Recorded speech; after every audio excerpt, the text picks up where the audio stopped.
Children, today we will start chapter number 2, the sound of music। तो ये chapter है, इसके दो पार्ट्स हैं बच्चों, जिसमें से पहला पार्ट आज हम पढ़ने जा रहे हैं जिसका नाम है Evelyn Glennie listens to sound without hearing it. तो सबसे पहले हम बात करेंगे कि क्या आपने कभी किसी ऐसे व्यक्ति को देखा है जो सुन ना सकता हो या फिर किसी ना किसी डिसेबिलिटी से वो जूझ रहा हो, जैसे कि कोई सुन नहीं सकता है या फिर हम बात कर सकते हैं कोई देख नहीं सकता है या फिर कोई चल नहीं सकता है, यानी कि having some different kind of disabilities. तो ये वो लोग होते हैं जो नेचुरली जब पैदा होते हैं तो इनमें से कोई ना कोई एक चीज़, जैसे कि हमारे जो सेंस ऑर्गन्स हैं उनमें से कोई एक ऑर्गन इनका काम नहीं करता है।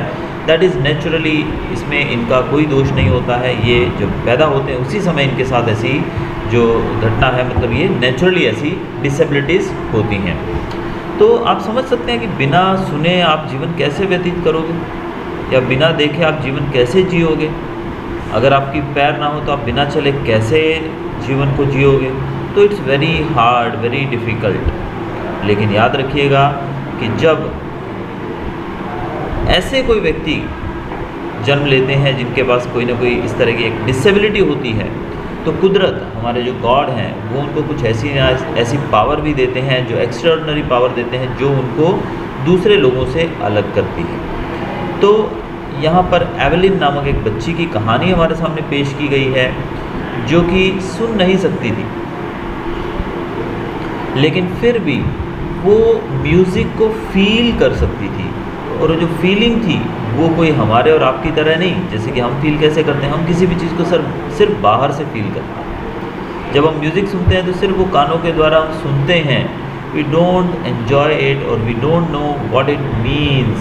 उसकी जो गहराई होती है वो हम नहीं समझ पाते। हम जब घर से बाहर निकलते हैं, सुबह सुबह ठंडी हवा हमें छूती है आकर, तो हमें सिर्फ वो ठंडी हवा लगती है, लेकिन अगर उसको महसूस किया जाए तो वो कुदरत जो है वो अपना एक तरह से देखें कि ऐसे लगता है कि जैसे हवा अपने बाल बिखेर कर हम पे फेंक रही। तो इसी प्रकार की जो फीलिंग है उसके द्वारा एवलिन नामक जो बच्ची थी उसने कैसे म्यूज़िक को सीखा और किस प्रकार से म्यूज़िक के जगत में उसने नाम कमाया, ये हम यहाँ पढ़ने वाले हैं इस चैप्टर के अंदर। तो सीन बताया गया है एक ट्रेन प्लेटफॉर्म का सीन है, जहाँ पर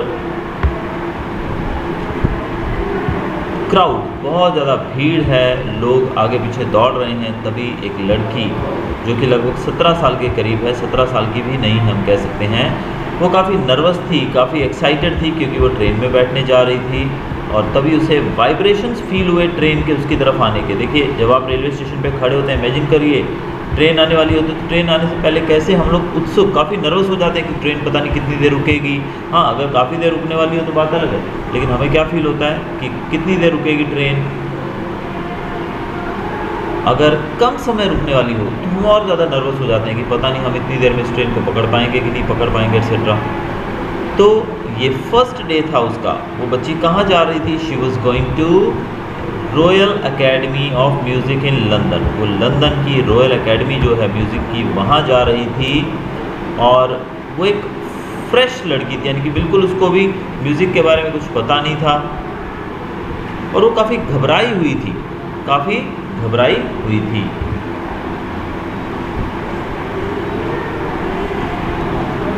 वो अभी अभी अपने फार्म से, स्कॉटिश फार्म कहा गया, यानी कि अपने घर से वो निकल कर आई थी और पहली बार समझिए कि वो ट्रेन में अकेले सफ़र करके लंदन की जो म्यूज़िक एकेडमी थी वहाँ रॉयल एकेडमी ऑफ म्यूज़िक में जा रही थी। लेकिन ये कोई बड़ी चीज़ नहीं थी, यानी कि किसी बच्चे का पहली बार अकेले सफ़र करना हमें बहुत बड़ी बात लगती है। माँ बाप को तो खासकर ये बड़ी बात लगती है कि मेरा बच्चा या बच्ची आज अकेले यहाँ से दूसरे सिटी में जा रही है या फिर बाहर जा रही है, आज बच्ची या बच्चा मेरा अकेला। तो माँ बाप के लिए बहुत बड़ी बात होती है, लेकिन इस बच्ची के लिए ये बड़ी बात तो थी। शी वॉज फ्राइटेंड, थोड़ा वो डर भी रही थी, लेकिन वो बच्ची जो थी वो एक इससे भी बड़ा चैलेंज फेस कर रही थी। और वो चैलेंज क्या था? That she was profoundly deaf, यानी कि वो बहरी थी बच्ची, उसको सुनाई नहीं देता था। तो क्या ये चैलेंज उससे बड़ा था? ऑब्वियसली बड़ा था, क्योंकि ट्रेन पे चढ़ के तो उसको एक जगह से दूसरी जगह जाना है, ठीक है, वो दूसरे लोग उसकी मदद करके भी उसको पहुंचा देंगे, लेकिन सुनना ना ना सुन पाना ये एक ऐसी समस्या थी जो पूरे जीवन भर उस बच्ची को अकेले ही सहन करनी थी। So that was the biggest challenge we can say. तो वो बच्ची जो थी इतने बड़े चैलेंज के साथ ऑलरेडी जी रही थी। एवेलिन ग्लेनी जो थी उसकी जो सुनने की शक्ति थी वो बिल्कुल ख़त्म होती जा रही थी, और जैसे वो बढ़ती जा रही थी उम्र वो बिल्कुल ही ख़त्म हो गई थी। उनकी माँ के बारे में बताया गया है कि उनकी माँ ने नोटिस किया था। कब नोटिस किया था कि बच्ची के साथ कुछ गलत है? जब वो बच्ची 8 साल की थी, यानी कि जब वो बच्ची पैदा हुई। जब बच्चा पैदा होता है तो हम उस टाइम नहीं समझ सकते हैं कि इस बच्चे को सुनने में कुछ प्रॉब्लम है, देखने में कुछ प्रॉब्लम है। हाँ, जैसे जैसे वो बड़ा होता है, तो बोलने के लायक होता है, तब हमें पता लगता है कि भाई इसको ये समस्या है। लेकिन अनटिल अनलेस हमको आइडिया नहीं आता है कि इसको कोई समस्या है। तो वही इसकी माँ जो है, ग्लेनी की जो मदर थी, वो याद करती हैं उस दिन को जब उन्होंने नोटिस किया था कि ग्लेनी जो है वो सुन नहीं पाती है। एवेलिन जो थी वो पियानो जो रहता है, पियानो बजाने के लिए वेट कर रही थी। मतलब एवेलिन खड़ी थी, पियानो बजाने की इंतज़ार कर रही थी। तभी उनकी माँ ने उसको बुलाया, एवेलिन एवेलिन नाम से बुलाया। लेकिन एवेलिन जो थी वो बिल्कुल भी मूव नहीं हुई, उसने बिल्कुल भी हरकत शो नहीं की। जब आपको कोई बुलाता है तो तुरंत आपका ध्यान उधर जाता है ना, लेकिन यहाँ पर एवेलिन को जब बुलाया गया तो उसका ध्यान बिल्कुल भी नहीं इधर उधर हुआ। वो तो अपनी जगह पर जैसे थी वैसे की वैसे खड़ी रही। तभी माँ बोलती है, मुझे रियलाइज़ हुआ कि शायद उसने सुना नहीं है। अब इनकी माँ का नाम बताया गया इसाबेल ग्लेनी। ये बच्ची का नाम है एवेलिन ग्लेनी और माँ का नाम है इसाबेल ग्लेनी। तो इसाबेल कहती है कि मुझे लगा कि इसे सुनाई नहीं दिया। कुछ समय तक तो अब बच्ची जो थी वो डेफ थी, एवेलिन जो थी वो डेफ थी, वो सुन नहीं पाती थी। इस बात को उसने काफ़ी समय तक तो अपने दोस्तों से, अपने शिक्षकों से छुपाए रखा, यानी कि वो बच्ची ने किसी को पता ही नहीं लगने दिया कि शी वॉज डेफ। लेकिन जैसे जैसे समय बीतता गया, समय के बीतने के साथ साथ एवेलिन के मार्क्स, यानी कि क्लास के अंदर जो उसका परफॉर्मेंस था वो धीरे धीरे गिरता गया। और उसकी हेड मिस्ट्रेस यानी कि इनकी जो प्रिंसिपल थी, उन्होंने पेरेंट्स को बुलाया और स्पेशल केयर करने के लिए कहा उस बच्ची की कि आप इस बच्ची को स्पेशलिस्ट के पास लेकर जाइए।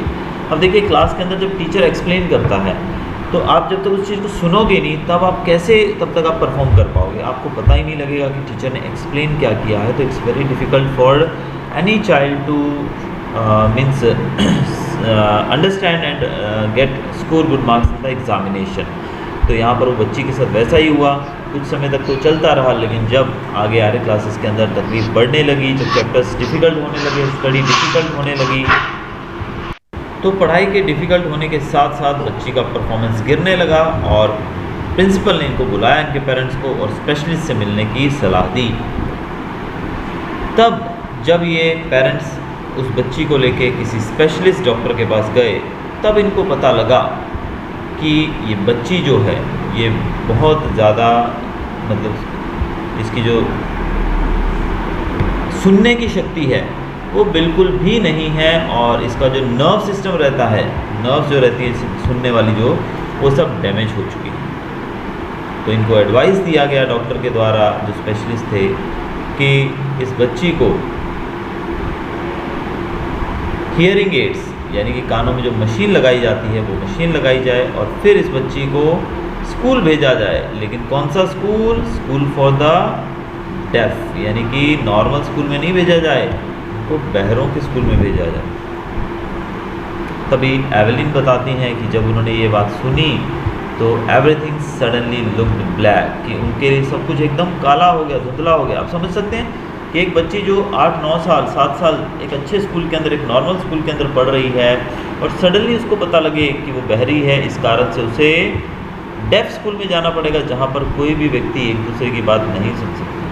तो उस पर क्या गुजरेगी? तो यहाँ पर ये बहुत ही परेशान हुई है सुनकर, सब कुछ ब्लैक हो गया इसके लिए। लेकिन तभी एवेलिन ने मन बनाया कि वो हार नहीं मानेगी। वो एक नॉर्मल ज़िंदगी जीने के लिए दृढ़ निश्चय थी, यानी कि वो चाहती थी कि वो एक नॉर्मल व्यक्ति जैसे जीता है वैसे ही वो भी जिएगी, और इसके लिए वो कुछ भी करना पड़े तो उसको करने के लिए तैयार थी। और इस बच्ची का म्यूज़िक जो है उसमें में बहुत इंटरेस्ट था, तो इसने डिसाइड किया कि वो म्यूज़िक ही सीखेगी। एक दिन की बात है, उसने एक बच्ची को, एक लड़की को ज़ाइलोफोन बजाते हुए देखा और उस दिन एवलिन ने डिसाइड किया कि वो भी ज़ाइलोफोन बजाएगी। लेकिन उनके जितने टीचर्स थे, उन टीचर्स ने इस बच्ची को देखिए डिस्करेज किया। देखिए टीचर्स का हमारे जीवन में कितना बड़ा रोल रहता है बच्चों। अगर हमें जो टीचर्स जो हैं, जिनको हम सेकंड पेरेंट भी कहते हैं, अगर वो हमें एनकरेज करें तो कितना हौसला मिलता है, और अगर वही हमें डिस्करेज करें तो जीवन में बहुत ज़्यादा डिफ़िकल्टीज भी आती हैं। तो यहाँ पर एवलिन के साथ देखिए टीचर्स जो थे उन्होंने इनको डिस्करेज किया, क्योंकि ऐसा माना जाता है कि जब वो बच्ची सुन ही नहीं सकती है तो ज़ाइलोफोन की नोट्स को, वो जो धुन है उसको कैसे सुनेगी, कैसे उसको बजाएगी। तो इसलिए टीचर्स ने उसको ज़्यादातर डिस्करेज किया। अब उसी दौरान ये बच्ची जो थी, होने को तो ये वहाँ डिस्करेज होकर भी छोड़ देती सब कुछ कि ठीक है भाई मैं नहीं कर पाऊँगी, लेकिन इस बच्ची ने ऐसा कुछ नहीं किया। तभी एक परक्यूशनिस्ट यानी कि एक पर्सन जो कि ये जो इंस्ट्रूमेंट्स होते हैं इनको बजाने में बहुत ही एक्सपर्ट थे, जिनका नाम था रॉन फॉब्स। तो रॉन फॉब्स नामक एक व्यक्ति जो कि इस तरह के म्यूज़िकल इंस्ट्रूमेंट बजाने में बहुत एक्सपर्ट थे, उन्होंने इस बच्ची के पोटेंशियल को, यानी कि इस बच्ची के हुनर को पहचाना, इसकी लगन को पहचाना, और इन्होंने इस बच्ची को सिखाना शुरू किया।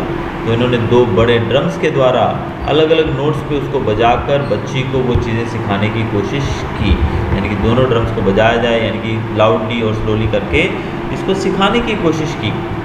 और रॉन फॉब्स ने कहा कि don't listen through your ears, कि अपने कानों से सुनने की कोशिश मत करो, बल्कि अपनी सेंस यानी कि इसको महसूस करने की कोशिश करो। तो देखिए रॉन फॉब्स जैसे अगर हमें शिक्षक या फिर हमारे गाइड मिल जाएं तो मेरे ख्याल से कोई भी काम मुश्किल नहीं है।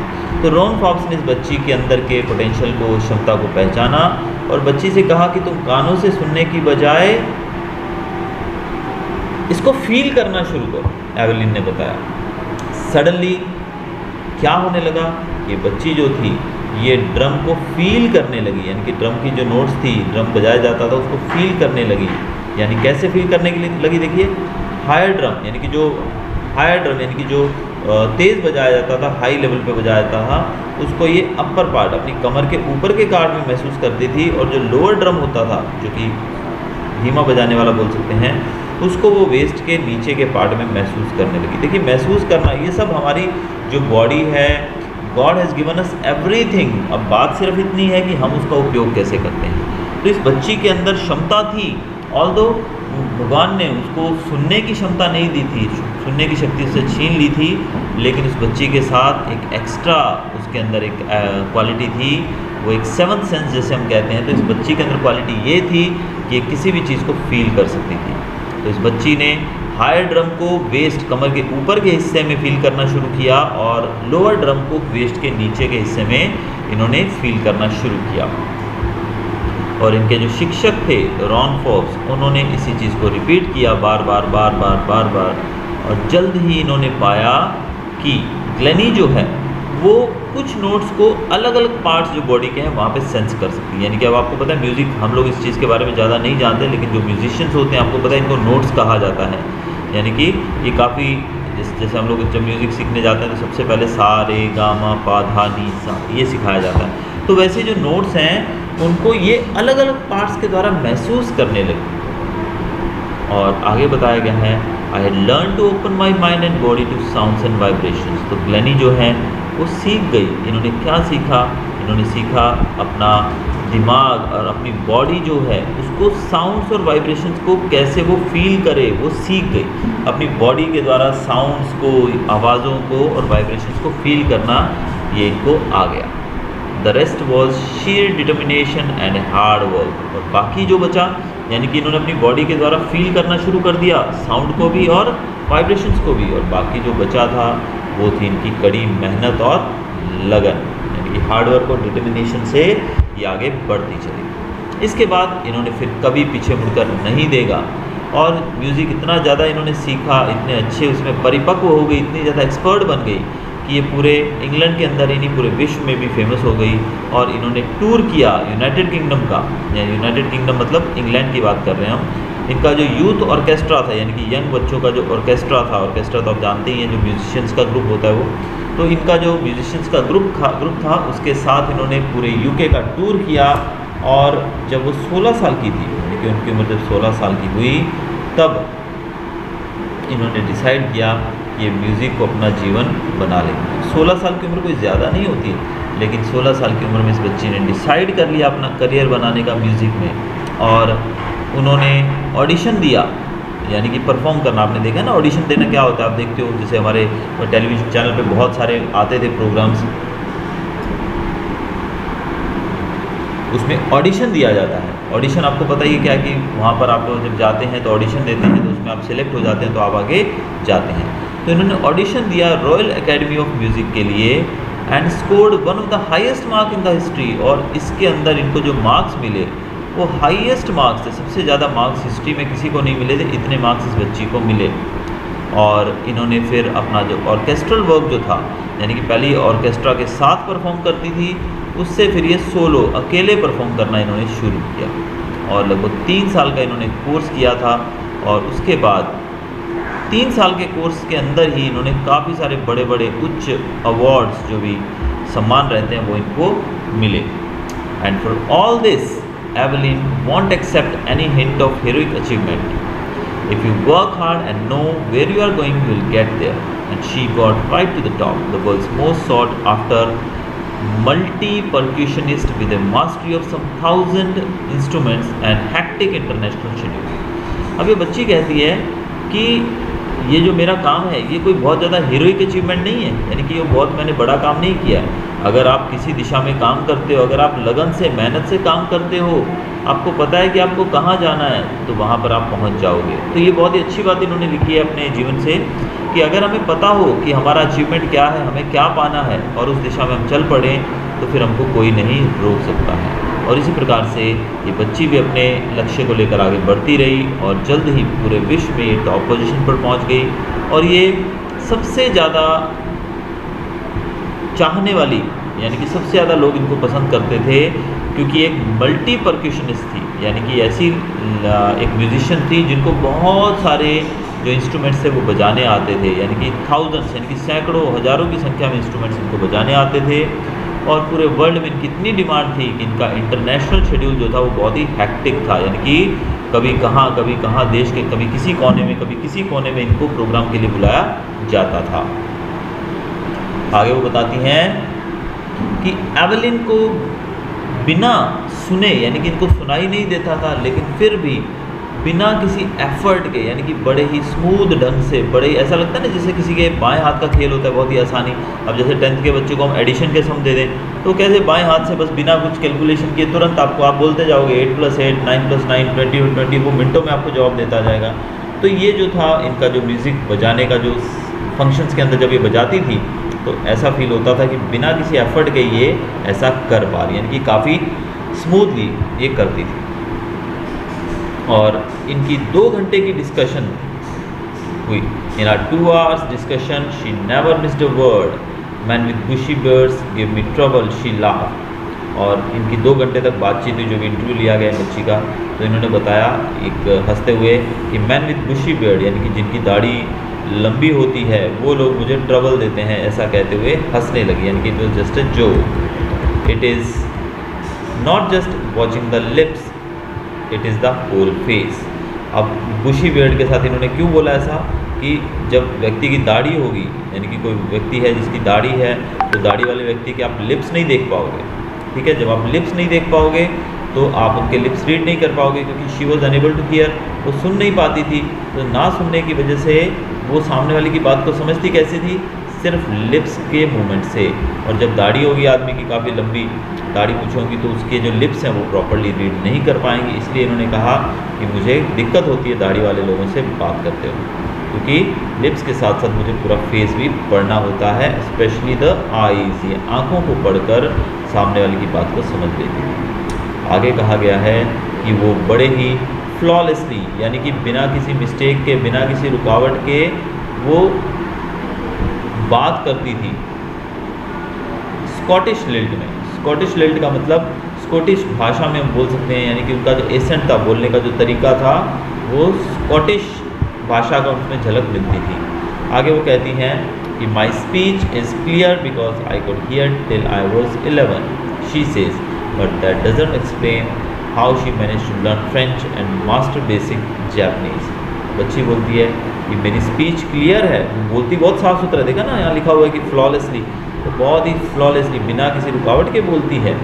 लेकिन वो बोलती हैं कि मैं ऐसा इसलिए कर पाती हूँ क्योंकि मैं जब 11 साल की थी तब तक मैं सुन सकती थी, यानी कि up to the age of 11 she was able to hear, यानी कि 11 साल की उम्र तक वो सुन सकती थी, ऐसा ये बोलती हैं। लेकिन जब हमने देखा था कि जब ये 8 साल की थी और इनकी माँ ने इनको बुलाया था पियानो बजाते वक्त, तो ये बच्ची नहीं सुन पाई। लेकिन ये अपने शब्दों में कह रही हैं कि 11 साल तक इनको सुनाई देता था। बट दैट डजंट एक्सप्लेन, लेकिन इससे ये नहीं पता लगता है कि इन्होंने फ्रेंच, देखिए इनको कितनी भाषाएं आती हैं, फ्रेंच भी आती है और बेसिक जैपनीज़ भी आती है, यानी कि इन्होंने फ्रेंच और जैपनीज़ भाषाएं भी सीखी हैं। As for music she explains it pours in through every part of my body. अब म्यूज़िक के बारे में बताती हैं कि म्यूज़िक जो है वो इनकी बॉडी में हर तरफ से जाता है, यानी कि बॉडी के ईच एंड एवरी पार्ट से म्यूज़िक इनकी बॉडी के अंदर एंटर होता है। ये इनकी स्किन से होता है, इनकी चीक बोन्स और इवन माई हेयर ऑल्सो, ये इनकी बॉडी की यानी कि स्किन के अंदर से जाता है, चीक बोन्स और इवन बालों के द्वारा भी इनकी बॉडी के अंदर म्यूज़िक एंटर होता है। जब वो जाइलोफोन बजाती हैं उस समय वो महसूस कर सकती हैं कि साउंड जो है वो इनके फिंगर टिप से होकर अंदर गुजर है। जाइलोफोन आपको पता है हाथ से बजाया जाता है, हाथ में छोटी छोटी स्टिक्स होती हैं और उन स्टिक्स के द्वारा स्टिक्स को नीचे मारकर बजाया जाता है। तो जब वो स्टिक्स नीचे टकराती हैं तो साउंड प्रोड्यूस होता है। तो ये बोलती हैं कि उन स्टिक्स से होकर साउंड मेरी उंगलियों के अंदर से होकर गुजरता है। By leaning against the drums she can feel the resonances flowing into her body. अब ड्रम जो है, ड्रम के ऊपर ये झुककर थोड़ा लीन होकर, लीन आप समझ सकते हैं ना, झुकते हैं जब हम किसी चीज़ के ऊपर, तो ड्रम्स जो है वो बजाते वक्त थोड़ा ये झुककर ये फील कर सकती हैं रेजोनेंसेस को, यानी कि साउंड जो उस ड्रम से निकल रहा है उसको इनकी बॉडी में वो एंटर हो जाता है, ऐसा इनको महसूस होता है। On a wooden platform she removes her shoes so that the vibrations pass through her bare feet and up her legs. जब ये वुडन प्लेटफॉर्म यानी कि लकड़ी के प्लेटफॉर्म पे परफॉर्म करती हैं, जो स्टेज बने होते हैं, अगर वो लकड़ी का स्टेज हो तब ये अपने जूते उतार देती हैं। क्यों उतार देती हैं? ताकि जो वाइब्रेशन, जो भी म्यूज़िक या वो वहाँ पर जो भी ये बजाने वाली हैं इंस्ट्रूमेंट, उसके वाइब्रेशंस जो हैं वो इनके पैरों से होकर इनकी बॉडी में एंटर हो सकें और ये उसको और अच्छे से महसूस कर सकें। Not surprisingly Evelyn delights her audiences. अब इन्होंने अपनी ऑडियंस को बहुत ही ज़्यादा एंटरटेन किया है हमेशा ही। 1991 में इन्होंने she was presented with the Royal Philharmonic Society's prestigious soloist of the year award. इनको जो अवार्ड्स मिले हैं उसमें एक अवार्ड का नाम दिया गया है जिसको हम कहते हैं रॉयल फिलहार्मोनिक सोसाइटी का एक अवार्ड है, जिसको हम बोलते हैं सोलोइस्ट ऑफ द ईयर, यानी कि सोलो बजाने वाला जो व्यक्ति, soloist of the year award जो है वो इनको दिया गया था 1991 के अंदर। सेज मास्टर परक्यूशनिस्ट जेम्स ब्लेड नामक एक परक्यूशनिस्ट हैं, जैसे कि रॉन फॉक्स थे वैसे ही, उन्होंने कहा है God may have taken her hearing but he has given her back something extraordinary. What we hear she feels far more deeply than any of us, that is why she expresses music so beautifully. James Blade ने लिखा है अपने शब्दों में कि भगवान ने भले ही इनसे सुनने की शक्ति छीन ली हो, इनको सुनने की शक्ति ना दी हो, लेकिन इनको एक एक्स्ट्राऑर्डिनरी चीज़ बदले में दी है और वो है महसूस करने की शक्ति। और ये हमारी तरह सिर्फ बाहर से महसूस नहीं करती हैं, ये हर एक म्यूज़िक को, म्यूज़िक की हर एक धुन को ये बहुत डीपली अंदर जाके उसको महसूस करती हैं और उसको इतने सुंदर तरीके से हमारे सामने एक्सप्रेस कर पाती हैं, यानी कि उस चीज़ को पहले ये फील करती हैं तभी वो हमारे सामने इसको पेश कर पाती हैं। एवेलिन जो है वो कन्फेस करती हैं कि वो बहुत ज़्यादा वर्कहोलिक हैं,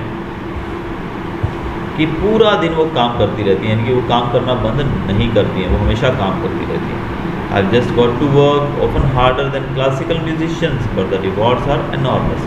तो बच्ची बोलती है कि क्लासिकल म्यूज़िक जो है, जिसको बहुत ही कठिन माना जाता है, वो बच्ची कहती है कि मुझे क्लासिकल म्यूजिशियन से भी ज़्यादा मेहनत करनी पड़ती है, लेकिन मुझे जो रिवॉर्ड, जो इनाम मिलता है वो एनॉर्मस, यानी कि बहुत बड़ा इनाम मिलता है इस चीज़ का, यानी कि जो उनका अप्रिसिएशन उनको दिया जाता है लोगों के द्वारा, वो बहुत ही ज़्यादा उनको अच्छा महसूस करवाता है। Apart from the regular concerts, Evelyn also gives free concerts in prisons and hospitals. अब जो ये पैसा लेकर परफॉर्म करती हैं, यानी कि जो इनके जो पेड परफॉर्मेंसेज होते हैं उसके साथ साथ ये फ्री परफॉर्मेंसेज भी देती हैं प्रिजन्स, यानी कि जेल के अंदर, हॉस्पिटल्स के अंदर, यानी कि जहाँ पर हो सके कि लोगों की सेवा करने की बात होती है तो वो भी ये करती हैं। इसके अलावा ये यंग म्यूजिशियंस को क्लासेस भी देती हैं, जो लड़के लड़कियाँ नए छोटे बच्चे जो म्यूज़िक सीखना चाहते हैं, ये उनको भी क्लासेस देती हैं। Ann Richlin of the Beethoven Fund for Deaf Children says. अब एन रिकलिन जो हैं वो Beethoven Fund for Deaf Children से जुड़ी हुई हैं, वो बोलती हैं she is a shining inspiration for deaf children. They see that there is nowhere that they cannot go. अब वो कहती हैं कि जो एवेलिन है वो डेफ बच्चों के लिए, खासकर वो बच्चे जो डेफ हैं, जो सुन नहीं सकते हैं, उनके लिए बहुत ही बड़ी इंस्पिरेशन है, क्योंकि एवेलिन को देखकर ऐसे बच्चों के अंदर बहुत ही ज़्यादा उत्सुकता और उत्साह क्रिएट होता है कि जब एवेलिन जैसी बच्ची ऐसा कर सकती है तो हम क्यों नहीं कर सकते। तो ये बहुत ही ज़्यादा इंस्पायर करती है ऐसे बच्चों को। एवेलिन ग्लेनी जो है वो ऑलरेडी उनको इतना फेम मिल चुका है जितना उनसे दुगनी उम्र के लोगों को भी नहीं मिल पाता है, यानी कि जितना फेम इनको मिला है, ये लगभग आदमी काफ़ी उम्र निकल जाती है इतना नाम कमाने में, लेकिन इन्होंने काफ़ी कम उम्र में ऐसा किया। She has brought to the front of the orchestra and demonstrated that it can be very moving. She has given inspiration to those who are handicapped, people who look to her and say, if she can do it, I can. And not the least, she has given enormous pleasure to millions. अब ये बच्ची जो है, Evelyn जो है, इन्होंने orchestra के साथ परफॉर्मेंस जो शुरू किया था उसको बहुत आगे लेके गई, और ये एक इंस्पिरेशन है खासकर हैंडीकैप लोगों के लिए। जो लोग इनको देखते हैं वो कहते हैं कि अगर ये बच्ची कर सकती है, जिनको सुनाई नहीं देता, वो कर सकती है, तो हम क्यों नहीं कर सकते हैं, मैं क्यों नहीं कर सकता हूँ। और इसके साथ साथ इन्होंने सैकड़ों हज़ारों लोगों को, लाखों लोगों को प्लेजर भी दिया है, यानी कि अपने म्यूज़िक से सब लोगों को मंत्रमुग्ध भी किया है। तो ये थी कहानी एवेलिन ग्लेनी नामक एक बच्ची की जो कि डेफ थी, लेकिन उसके बावजूद उन्होंने अपने जीवन की कठिनाइयों से लड़ते हुए आगे बढ़कर म्यूज़िक को अपना करियर बनाया, और कैसे उन्होंने म्यूज़िक को फील करके म्यूज़िक की दुनिया में एक नई ऊंचाई पाई। यहाँ पिक्चर जो आप देख रहे हैं, दिस इज़ एवेलिन ग्लेनी